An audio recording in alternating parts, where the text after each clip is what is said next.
함께 사도신경으로 신앙 고백하심으로 함께 예배드리겠습니다. 나는 전능하신 아버지 하나님 천지의 창조주를 믿습니다. 나는 그의 유일하신 아들 우리 주 예수 그리스도를 믿습니다. 그는 성령으로 잉태되어 동정녀 마리아에게서 나시고 본디오 빌라도에게 고난을 받아 십자가에 못 박혀 죽으시고 장사된 지 사흘 만에 죽은 자 가운데서 다시 살아나셨으며 하늘에 오르시어 전능하신 아버지 하나님 우편에 앉아 계시다가 거기로부터 살아있는 자와 죽은 자를 심판하러 오십니다.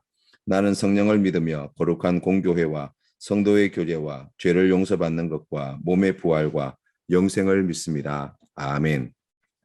찬송가 104장 함께 찬양드리겠습니다. 고도소서 임마누엘 오 구하소서 이스라엘 그 포로 생활 고달파 메시아 기다립니다. 기뻐하라 이스라엘 고도시리오 임마누엘 고도소서 지혜의 주 온 만물 질서 주시고 참 진리의 길 보이사 갈 길을 인도하소서.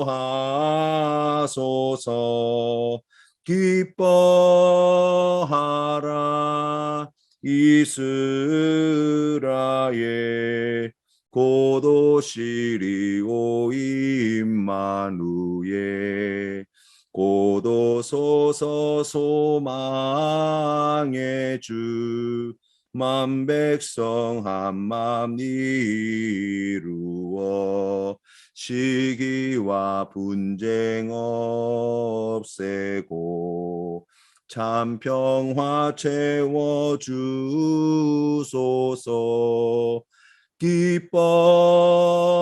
기뻐하라 이스라엘 고도시리오 임마누엘. 아멘. 함께 기도드리겠습니다. 은혜가 풍성하신 아버지 하나님 감사합니다. 오늘도 우리에게 이 귀한 시간 하나님 앞에 나아갈 수 있도록 인도해 주시니 감사합니다. 오늘 사랑하는 성도님들의 심령 가운데 우리 주님 찾아와 주시옵소서. 다시 오실 예수 그리스도를 간절히 사모함으로 기다리는 오늘 이 하루가 되게 하여 주시옵소서. 오직 주님만을 바라는 믿음으로 세상의 헛된 것에 마음 두지 아니하고 하나님께서 말씀하여 주신 대로 주님께서 오실 날이 얼마 남지 않았음을 믿음으로 고백하며 하나님 앞에서 늘 깨어 살아가는 우리 성도님들 되게 하여 주시옵소서. 주님 언제 오시든지 간에 아멘 주 예수여 어서 오시옵소서. 기쁨으로 주님을 맞이할 수 있도록 우리의 마음과 생각을 주님 살펴주시옵시고 하나님께서 기뻐하시는 귀한 믿음으로 아버지 하나님 앞에 나아갈 수 있도록 은혜를 더하여 주옵소서. 하나님 코로나의 큰 위기와 어려움 속에 있는 사랑하는 성도님들을 주님께서 불쌍히 여겨주시사 오늘도 크신 사랑으로 함께하여 주시옵시고 살아계신 아버지 하나님께 영광 돌리는 귀한 성도님들 될 수 있도록 필요한 모든 것에 부족함이 없게 다 채워 주시옵소서. 우리의 마음의 소원과 기도의 제목을 들으시는 아버지 하나님께서 사랑하는 성도님들이 믿음으로 간구하는 모든 기도의 제목마다 선하신 것으로 응답해 주시기를 간절히 바라오며 예수님의 이름으로 기도드립니다. 아멘. 오늘 우리에게 주신 하나님 말씀은 마가복음 13장 말씀입니다. 우리 함께 봉독하시겠습니다. 제13장. 예수께서 성전에서 나가실 때 제자 중 하나가 이르되 선생님이여 보소서, 이 돌들이 어떠하며 이 건물들이 어떠하니까? 네가 이 큰 건물들을 보느냐? 돌 하나도 돌 위에 남지 않고 다 무너뜨려지리라. 예수께서 감람산에서 성전을 마주 대하여 앉으셨을 때 베드로와 야고보와 요한과 안드레가 조용히 묻되 우리에게 이르소서, 어느 때 이런 일이 있겠사오며, 이 모든 일이 이루어지려 할 때 무슨 징조가 있사오리이까? 너희가 사람의 미혹을 받지 않도록 주의하라. 많은 사람이 내 이름으로 와서 이르되 내가 그라하여 많은 사람을 미혹하리라. 난리와 난리의 소문을 들을 때 두려워하지 말라. 이런 일이 있어야 하되 아직 끝은 아니니라. 민족이 민족을, 나라가 나라를 대적하여 일어나겠고 곳곳에 지진이 있으며 기근이 있으리니 이는 재난의 시작이니라. 너희는 스스로 조심하라. 사람들이 너희를 공회에 넘겨주겠고 너희를 회당에서 매질하겠으며 나로 말미암아 너희가 권력자들과 임금들 앞에 서리니 이는 그들에게 증거가 되려 함이라. 또 복음이 먼저 만국에 전파되어야 할 것이니라. 사람들이 너희를 끌어다가 넘겨줄 때 무슨 말을 할까 미리 염려하지 말고 무엇이든지 그때 너희에게 주시는 그 말을 하라. 말하는 이는 너희가 아니요 성령이시니라. 형제가 형제를, 아버지가 자식을 죽는 데에 내주며 자식들이 부모를 대적하여 죽게 하리라. 또 너희가 내 이름으로 말미암아 모든 사람에게 미움을 받을 것이나 끝까지 견디는 자는 구원을 받으리라. 멸망에 가증한 것이 서지 못할 곳에 선 것을 보거든 읽는 자는 깨달을진저. 그때 유대에 있는 자들은 산으로 도망할지어다. 지붕 위에 있는 자는 내려가지도 말고 집에 있는 무엇을 가지러 들어가지도 말며 밭에 있는 자는 겉옷을 가지러 뒤로 돌이키지 말지어다. 그날에는 아이벤 자들과 젖먹이는 자들에게 화가 있으리로다. 이 일이 겨울에 일어나지 않도록 기도하라. 이는 그날들이 환난의 날이 되겠음이라. 하나님께서 창조하신 시초부터 지금까지 이런 환난이 없었고 후에도 없으리라. 만일 주께서 그날들을 감하지 아니하셨더라면 모든 육체가 구원을 얻지 못할 것이거늘 자기가 택하신 자들을 위하여 그 날들을 감하셨느니라. 그때 어떤 사람이 너희에게 말하되 보라 그리스도가 여기 있다, 보라 저기 있다 하여도 믿지 말라. 거짓 그리스도들과 거짓 선지자들이 일어나서 이적과 기사를 행하여 할 수만 있으면 택하신 자들을 미혹하려 하리라. 너희는 삼가라. 내가 모든 일을 너희에게 미리 말하였노라. 그때 그 환난 후 해가 어두워지며 달이 빛을 내지 아니하며 별들이 하늘에서 떨어지며 하늘에 있는 권능들이 흔들리리라. 그때 인자가 구름을 타고 큰 권능과 영광으로 오는 것을 사람들이 보리라. 또 그때 그가 천사들을 보내어 자기가 택하신 자들을 땅 끝으로부터 하늘 끝까지 사방에서 모으리라. 무화과 나무의 비유를 배우라. 그 가지가 연하여지고 잎사귀를 내면 여름이 가까운 줄 아나니 이와 같이 너희가 이런 일이 일어나는 것을 보거든 인자가 가까이 곧 문 앞에 이른 줄 알라. 내가 진실로 너희에게 말하노니 이 세대가 지나가기 전에 이 일이 다 일어나리라. 천지는 없어지겠으나 내 말은 없어지지 아니하리라. 그러나 그 날과 그때는 아무도 모르나니 하늘에 있는 천사들도 아들도 모르고 아버지만 아시느니라. 주의하라. 깨어 있으라. 그때가 언제인지 알지 못함이라. 가령 사람이 집을 떠나 타국으로 갈 때 그 종들에게 고난을 주어 각각 사물을 맡기며 문지기에게 깨어 있으라 명한과 같으니 그러므로 깨어 있으라. 집주인이 언제 올는지 혹 저물 때에 일는지 밤중에 일는지 다굴 때 일는지 새벽 일는지 너희가 알지 못함이라. 그가 호련히 와서 너희가 자는 것을 보지 않도록 하라. 깨어 있으라. 내가 너희에게 하는 이 말은 모든 사람에게 하는 말이니라. 예수님 당시의 성전은 에돔 사람 헤롯이 로마 제국에 잘 보여서 이스라엘 왕이 되고 난 뒤에 유대인들의 환심을 사기 위해 수르바벨 시대에 지은 성전을 증축한 것입니다. 이 성전은 기원전 19년에 착공하여서 헤롯의 손자 아그리빠 왕 때까지, 그러니까 주 63년경까지 공사가 계속되었고 비로소 완성되어진 것이죠. 성전의 높이가 15층 건물 높이에 해당하고 성전을 감싸는 벽은 북쪽으로 314m, 남쪽으로 약 280m, 동쪽으로는 469m, 서쪽으로는 485m가 되는 엄청나게 큰 규모를 자랑하고 있었습니다. 당시 유대인들은 헤롯 대왕에 대해서는 정통성이 없는 이방인이 이스라엘을 다스리는 것에 대해 적개심을 많이 품고 있었지만 그가 지은 성전만큼은 다들 자랑스러워하였습니다. 오히려 더 화려하게 짓지 못한 것을 안타까워했을 정도였지요. 제자들의 눈에도 이 성전은 너무나 아름답고 웅장하고 크게 여겨졌습니다. 그래서 좀 전까지 성전에서 종교 지도자들과 열띤 토론을 하고 나오신 예수님께 선생님 보십시오. 이 돌들이 어떻습니까? 이 건물들이 어떻습니까? 하고 자랑한 것이죠. 예수님께서는 제자들의 이야기를 듣고 네가 이 큰 건물들을 보느냐? 돌 하나도 돌 위에 남지 않고 다 무너뜨려지리라 하시니라 말씀하십니다. 똑같은 성전을 보았지만 제자들은 너무나 크고 화려하고 아름다운 성전을 보았습니다. 그러나 예수님은 돌 하나도 돌 위에 남지 않는 폐허가 될 성전을 보고 말씀하신 것입니다. 결과는 우리가 잘 알고 있는 대로 예수님의 말씀하신 대로 80년이 넘게 걸려 완공한 이 성전이었지만 불과 3년이 지나고 난 뒤 성전을 완공하고 3년이 지나고 난 후 기원전 70년경에 티투스 장군이 이끄는 로마군에 의해 완전히 폐허가 되어지고 서쪽 벽만 남게 된 것입니다.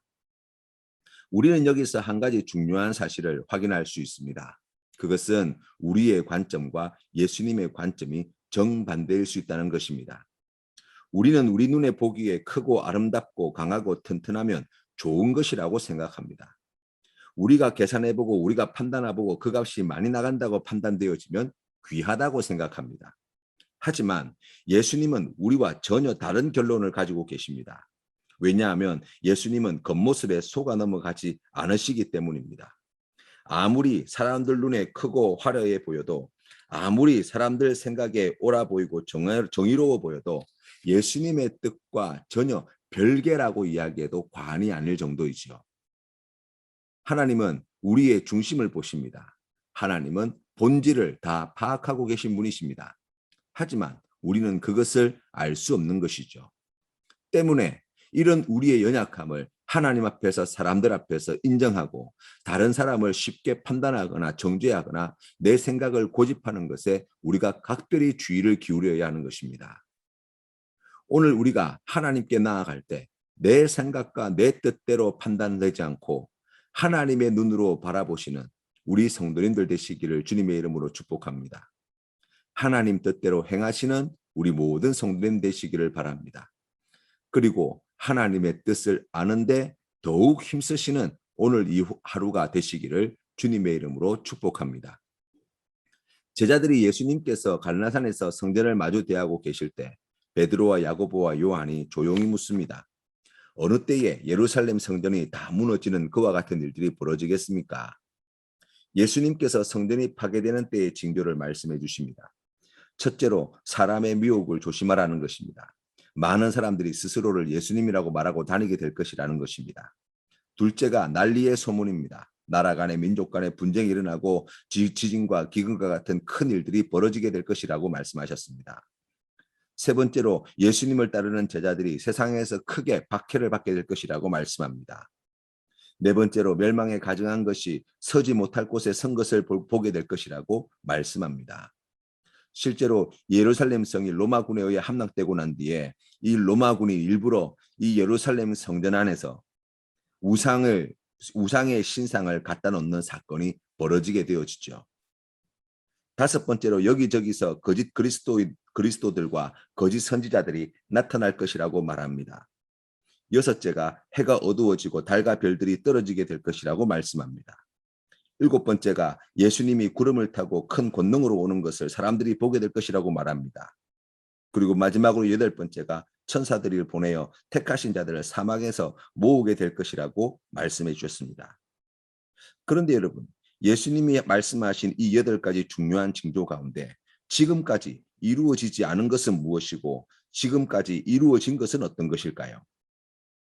성경 말씀에 우리가 다시 한번 살펴보면 여섯 번째, 그러니까 해가 어두워지고 달과 별들이 땅에 떨어지고 예수님이 구름을 타고 큰 권능으로 오시는 것과 천사들이 사방에서 택하신 자들을 부르시는 그와 같은 일들은 아직 완전히 다 성취되지 못했습니다.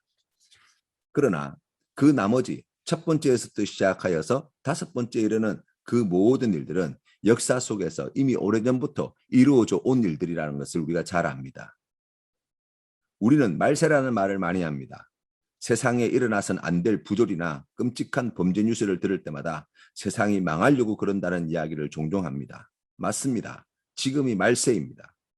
예수님께서 말씀하신 말세의 징조 몇 가지를 제외한 나머지는 이미 오래전부터 되어져 오고 있는 일들입니다. 그래서 예수님은 무화과 나무의 비유를 배우라고 말씀하셨지요. 이런 징조들이 보일 때 예수님이 다시 오실 날이 가까운 줄 알라는 것입니다. 그러면서 말세의 때를 살아갈 우리에게 끝으로 당부하신 말씀을 주십니다. 그 첫 번째가 그 때와 시는 오직 아버지 하나님만이 아신다는 겁니다. 예수님조차도 천사들도 아무도 모르는 그 시간을 말하는 자는 다 거짓 선지자요, 사기꾼이요, 악한 마귀의 하수인에 불과하다고 말씀하시는 것입니다. 왜 우리 주님께서 이와 같은 말씀을 주셨을까요? 이 말세의 때에 그 때와 시를 하나님 아버지만 알고 있는 그 시간을 떠벌리고 다니는 자들이 많이 나올 것이기 때문입니다. 실제로 역사 가운데 많은 사람들이 지금까지도 하나님께서 말씀하여 주신 이 말세의 때가 언제인지를 예언한다고 그렇게 이야기합니다. 자신들만 특별한 계시를 받았다고 자랑합니다. 그러나 성경이 우리에게 분명히 말씀해 주시는 것은 아버지 하나님 외에 그 시와 때를 아는 사람은 아무도 없다는 것이죠. 두 번째는 항상 깨어 있어야 한다는 것입니다. 우리가 마음 가운데 오늘은 괜찮을 것이다. 내일까지는 안 오실 것이다. 언제쯤 될 것이다. 이런 모든 생각들은 아무런 의미가 없는 생각들임을 명심하십시오. 이미 말씀으로 비춰보면 오늘 밤 당장 오신다고 해도 이상할 것이 없는 말세의 때가 분명합니다. 그러니 내일은 아닐 것이라고 오늘은 그날이 아니라고 말해서는 안 되는 것이죠. 예수님을 구주로 영접한 그리스도인은 언제 주님이 오시더라도 아멘 주 예수여 오시옵소서 하고 맞이할 준비가 되어 있는 사람들입니다. 주인이 언제 돌아오시더라도 맡겨주신 일들을 성실히 잘 감당하며 주인이 오실 때에 깨어 주인을 맞이하는 착하고 충성된 청지기로 살아가는 자들입니다. 사랑하는 성도 여러분, 깨어 있으시기를 바랍니다. 주님께서 오실 날이 날로 가까워져 오고 있습니다. 우리가 주님 오실 때까지 항상 깨어있기 위해서 무엇을 해야 합니까? 무엇보다도 우리가 더욱 기도에 힘쓰는 자들이 되어야 할 줄로 믿습니다. 우리 주님께서는 이 성전을 가리켜 만민이 기도하는 집이라고 말씀하셨습니다. 예수 그리스도께서 성전이 되어주시고 우리 또한 성전으로 지어가는 자들이라고 말씀하십니다. 그렇다면 우리의 신앙의 삶의 자리에 가장 중요한 것 가운데 하나가 무엇일까요? 바로 기도입니다. 하나님과 이 기도를 통해서 지속적으로 교제가 있어야 합니다. 그것이 깨어있는 것입니다. 그래서 성경은 우리에게 쉬지 말고 기도할 것을 명령하고 계신 것이죠. 뿐만 아니라 우리는 우리에게 주신 하나님의 말씀을 항상 가까이 해야 합니다. 그렇게 할 때 우리가 하나님의 뜻에 깨어 있을 수 있습니다. 하나님의 말씀에 우리가 항상 순종하며 살아가야 합니다. 그래야지만 살아계신 하나님께서 우리의 삶 가운데 함께하여 주시는 은혜, 살아계신 아버지 하나님과 함께 깨어있는 귀한 믿음의 삶을 살아가게 되는 것이죠. 깨어있지 못하면 어떻게 됩니까? 때를 분별할 수 없습니다. 깨어있지 못하면 오시는 주님을 기쁨으로 맞이할 수 없습니다. 깨어있지 못하면 속아 넘어갈 수밖에 없습니다. 깨어있지 못하면 악한 마귀의 유혹과 미혹을 우리가 이겨낼 수 없습니다. 지금은 말세입니다. 곧 주님이 다시 오십니다. 역사 가운데 반드시 예수님이 재림하시는 사건이 일어나게 될 것입니다. 이 코로나의 위기 속에서 이 말세의 때에 대한 더욱 분명한 경고의 말씀을 우리가 듣게 됩니다. 사랑하는 성도 여러분, 주님 다시 오실 그날이 날로 가까워지고 있는 이때 다시 오실 예수님의 이 복음을 더욱 힘써 전하시는 우리 모든 성도님들 되시기를 주님의 이름으로 축복합니다. 주님 가르친 기도로 예배를 마치겠습니다. 하늘에 계신 우리 아버지, 아버지의 이름을 거룩하게 하시며 아버지의 나라가 오게 하시며 아버지의 뜻이 하늘에서와 같이 땅에서도 이루어지게 하소서. 오늘 우리에게 일용할 양식을 주시고 우리가 우리에게 잘못한 사람을 용서하여 준 것 같이 우리 죄를 용서하여 주시고 우리를 시험에 빠지지 않게 하시고 악에서 구하소서. 나라와 권능과 영광이 영원히 아버지의 것입니다. 아멘.